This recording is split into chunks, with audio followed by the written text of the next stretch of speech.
I am now asked to violate that. ഇത് കണ്ടാൽ തോന്നും ഞാനെന്തോ അതില് nothing to do nothing at all. ഞാൻ കഴിഞ്ഞ പ്രാവശ്യം സാനുമാഷിന്റെ 98th ബർത്ത്ഡേക്ക് ഇവിടെ വന്ന സമയത്ത് ഞാൻ അന്നാണ് ശരിക്കും സാനു സത്തിന് ആദ്യമായിട്ട് പരിചയപ്പെടുന്നത്. സോ ഈ ഇൻട്രൊഡ്യൂസ് ഹിംസെൽഫ് ആൻഡ് ഈസ് ഇങ്ങനെ ഒരു ഡോക്യുമെന്ററി ഉണ്ട്. അത് എനിക്ക് നിലമ്പൂരായിട്ടുള്ള കണക്ഷൻ അറിഞ്ഞിട്ടാണോ ആയിരുന്നില്ല. അപ്പോൾ ഒരു പ്യുവർ കോയിൻസിഡൻസ് ആണ്. അപ്പോൾ ആ സമയത്ത് ചിലപ്പോൾ സാറിന് അറിയില്ലായിരുന്നില്ല ഞാൻ നിലമ്പൂർ കല്യാണം കഴിച്ചിട്ട് 10-31 കൊല്ലേ. അപ്പൊ അത് അറിയാതെയാണ് എന്നെ ഇൻവൈറ്റ് എന്ന് പറയുന്നത് പ്യുവർ കോയിൻസിഡൻസ് തന്നെയാണ്. എനിക്കും പാട്ടോത്സവത്തിനെ പറ്റി കൂടുതൽ അറിയില്ല.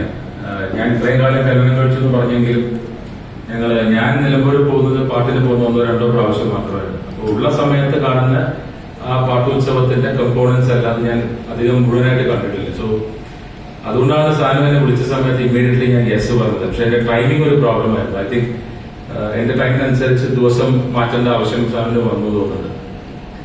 ഞാൻ കൂടുതലൊന്നും പറയുന്നില്ല. നമ്മൾ ഈ ഉത്സവങ്ങളെ പറ്റി സംസാരിക്കുന്ന സമയം ഇപ്പൊ ഒരു ഉത്സവത്തിന്റെ സമയമാണ് എല്ലാ അമ്പലങ്ങളിലും.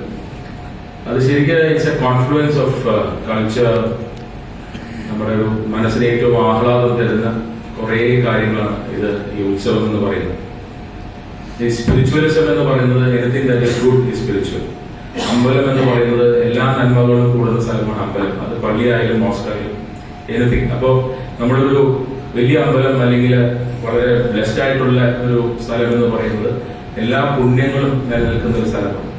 അപ്പൊ അവിടെ വെച്ച് നമ്മൾ ഉത്സവം നടത്തുന്നത് എന്തുകൊണ്ടാന്ന് വെച്ചാൽ that gives you an enhancement. നമ്മൾ ഒരു നെഗറ്റീവ് പ്ലേസിൽ വെച്ച് ഉത്സവം നടത്തുന്ന സമയത്ത് ആ നെഗറ്റിവിറ്റിനെ ക്രോസ് ചെയ്തിട്ട് വേണം നമുക്ക് ഓഗ്മെന്റ് ചെയ്ത് കൊണ്ടുവരാൻ. പക്ഷെ ഒരു അമ്പലത്തിൽ ചെയ്യുമ്പോൾ അത് ബുദ്ധിമുട്ടില്ല. കാരണം it is A best place. അവിടെ ഓൾറെഡി പോസിറ്റിവിറ്റി ഉണ്ട്. അവിടെ നമുക്കൊരു അതിന്റെ കൾച്ചറിലും അതിന്റെ തിയേറ്ററിക്സ് ഉണ്ട്. ഇല്ലാന്നല്ല, ഒരു നമുക്ക് ഏവർക്കും ഇഷ്ടമാവുന്ന കുറെ കാര്യങ്ങൾ, നമ്മുടെ മനസ്സിന് വളരെയധികം സന്തോഷം തരുന്ന കുറെ കാര്യങ്ങൾ, അതിനൊരു തിയേറ്ററിക്കൽ ആയിട്ടുള്ള ഒരു തിയേറ്ററിക്സ് ഉണ്ട്, യാതൊരു സംശയമില്ല. വിഷൻ, സ്മെൽ, ലൈറ്റ്സ്, വിളക്ക്, ഇതെല്ലാം വളരെ ഇമ്പോർട്ടന്റ് ആണ്.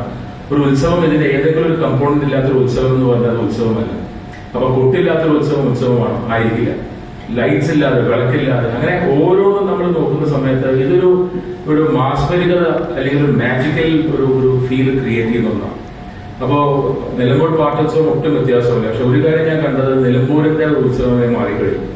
ഇതൊരു ഹിന്ദു ഉത്സവം എന്നോ അല്ലെങ്കിൽ ഹിന്ദു കമ്മ്യൂണിറ്റിയുടെ ഉത്സവം എന്നല്ല. ഇപ്പൊ അവിടെ ചെന്ന് കഴിഞ്ഞാൽ ഉത്സവത്തിന് വന്ന ആൾക്കാർക്ക് അറിയാം. ഇവിടെ മോഹനേട്ടൊക്കെ ചില ആൾക്കാർ അവിടെ വന്നിട്ട് അവിടുത്തെ ആൾക്കാരായതുകൊണ്ട് നമ്മൾ ആ നിലമ്പൂർ കയറുമ്പോൾ തന്നെ യു വിൽ ഫൈൻഡ് ഒരു ഭയങ്കരമായ ആഘോഷം കാണാൻ സാധിക്കും. അത് ഹിന്ദുസ് മാത്രമല്ല എന്നാണ് ഞാൻ മനസ്സിലാക്കുന്നത്.